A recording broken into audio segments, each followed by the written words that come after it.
আসসালামু আলাইকুম রহমতুল্লাহি অবরাকাতুহ। আলহামদুলিল্লাহ।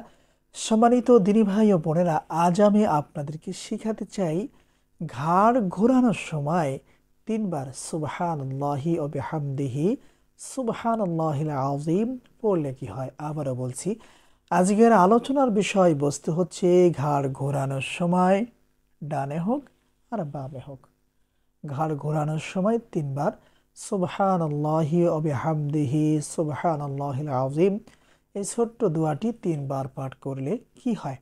বিস্তারিত জানার জন্য আর এই দামি আমলটা শিখে রাখার জন্য সম্পূর্ণ ভিডিওটি দেখার অনুরোধ থাকবে। আর প্রতিদিন ইসলামিক নতুন নতুন ভিডিও সবার আগে দেখতে, আপনার পর্যন্ত পৌঁছাতে আমাদের এই ছোট্ট চ্যানেলটি সাবস্ক্রাইব করার অনুরোধ থাকবে। আর সম্মানিত দিনী ভাই ও বোনেরা, যারা এই আমলটা করতে চাচ্ছেন অথবা এই আমলের মাধ্যমে চিকিৎসা তদবির করবেন, তারা অবশ্যই ভিডিওতে লাইক করবেন, কমেন্টস করবেন। আর চ্যানেলে নতুন দর্শক হয়ে থাকলে অবশ্যই চ্যানেলটি সাবস্ক্রাইব করে অনুমতি নিয়ে আমলটা শিখে রাখার চেষ্টা করবেন। আশা করি ইনশাআল্লাহ মৃত্যুর আগ পর্যন্ত এই আমলের মাধ্যমে আপনারা উপকৃত হতে পারবেন।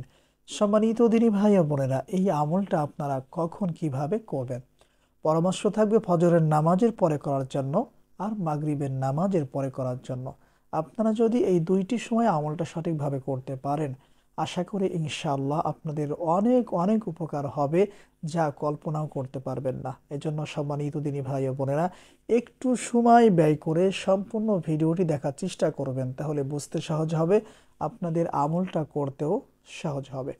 সম্মানিত দিনী ভাই ও বোনেরা, আমি এখন এই মুহূর্তে আপনাদেরকে যেভাবে করে আমলটা করে দেখাবো, যেই নিয়মে আমলটা করে দেখাবো, আপনারা চেষ্টা করবেন আমার মতো করে হুবহু আমলটা করার জন্য। তাহলে ইনশাআল্লাহ আমলটা করা শেষ হওয়ার সাথে সাথেই এই আমলের উপকার আপনারা নিজের চোখে দেখতে পারবেন ইনশাআল্লাহ। সম্মানিত দিনী ভাই ও বোনেরা, ধরে নিন আমি এখন এই মুহূর্তে নিজের জন্য আমলটা করব। তাহলে সর্বপ্রথম আমাদের কাজ হচ্ছে অজু করে আসতে হবে, পবিত্র জায়গায় বসতে হবে। সম্মানিত দিনী ভাই ও বোনেরা, এই আমলটা সর্বপ্রথম যেভাবে শুরু করতে হবে, আমাদের এই যে থুতমা, এই থুতমাটা বডির সাথে লাগাতে হবে। বডির সাথে এভাবে করে মিশিয়ে ফেলবেন, মানে এই থুতমাটা বডিতে লাগতে হবে। এমতো অবস্থায় তিনবার ইস্তিগফার পাঠ করতে হবে, যেমন আস্তাগফিরুল্লাহ আস্তাগফিরুল্লাহ আস্তাগফিরুল্লাহ। এরপরে বডিতে থুতমা লাগানো অবস্থায় তিনবার দুরুদে ইব্রাহিম অথবা অন্য কোনো দুরূদ শরীফ পাঠ করতে হবে, যেমন সাল্লাল্লাহু আলাইহি ওয়াসাল্লাম সাল্লাল্লাহু আলাইহি ওয়াসাল্লাম সাল্লাল্লাহু আলাইহি ওয়াসাল্লাম। বডির সাথে অথবা বুকের সাথে থুতমা লাগানো অবস্থায় আমাদেরকে ঘাড়টা এফেলে ঘোরায় আনতে হবে। প্রথমে ডান সাইডে আমরা ঘাড়টা ঘোরায় আনবো, থুতমাটা অবশ্যই বডির সাথে গিয়ে এভাবে লেগে থাকবে। এমতো অবস্থায় আমাদেরকে তিনবার পড়তে হবে।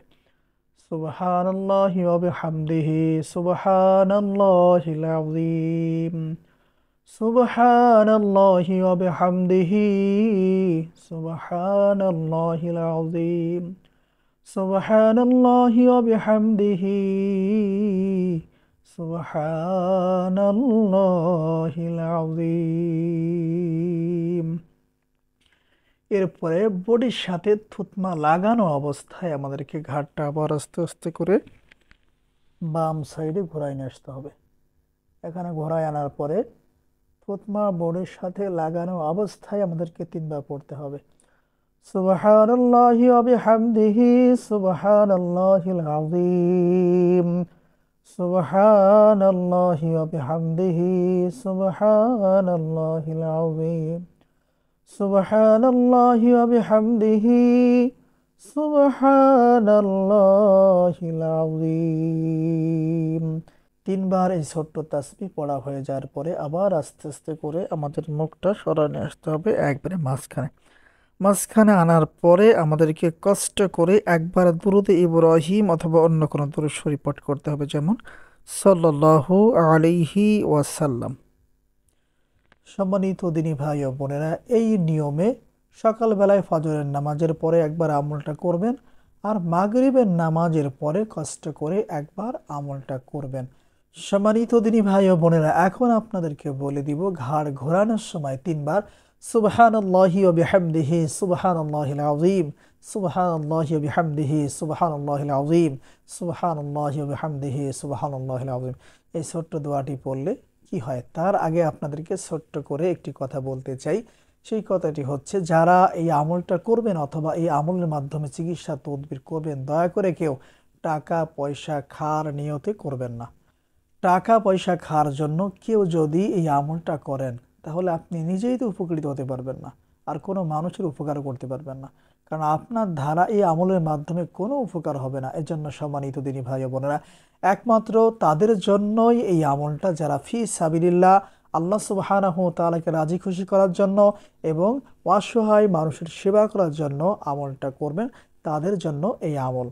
আরো সহজ করে বলে দিই, এই আমলটার মাধ্যমে ঝাড়ফুঁক চিকিৎসা করে কোনো টাকা পয়সা নেওয়া যাবে না। সম্মানিত দিনী ভাই ও বোনেরা, এখন আপনাদেরকে বলে দিব ঘাড় ঘোরানোর সময় 3 বার সুবহানাল্লাহি ওয়া বিহামদিহি সুবহানাল্লাহিল আযীম পড়লে কি হয়।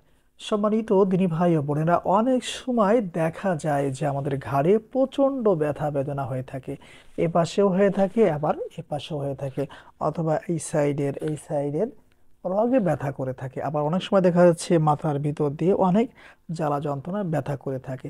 যদি এমন সমস্যায় কখনো আপনারা পড়ে যান, তাহলে কষ্ট করে আমার দেখানো পদ্ধতিতে সকালবেলায় ফজরের নামাজের পরে আর মাগরিবের নামাজের পরে আমলটা করার চেষ্টা করবেন। আশা করি ইনশাআল্লাহ এই সমস্যাগুলা দূর হয়ে যাবে ইনশাআল্লাহ। সম্মানিত দিনী ভাই ও বোনেরা, এই আমলটার মাধ্যমে যারা চিকিৎসা তদবির করবেন, মানুষের সেবা করবেন, তারা অবশ্যই ভিডিওতে লাইক করবেন, কমেন্টস করবেন। চ্যানেলে নতুন দর্শক হয়ে থাকলে অবশ্যই চ্যানেলটি সাবস্ক্রাইব করে অনুমতি নিয়ে আমলটা শিখে রাখার চেষ্টা করবেন। আজকের ভিডিওটি এ পর্যন্তই। দেখা হবে কোনো পরবর্তী ভিডিওতে। সে পর্যন্ত আল্লাহ সুবহানাহু ওয়া তাআলা আমাদের সবাইকে ভালো রাখুন, সুস্থ রাখুন। আসসালামু আলাইকুম ওয়া রাহমাতুল্লাহ।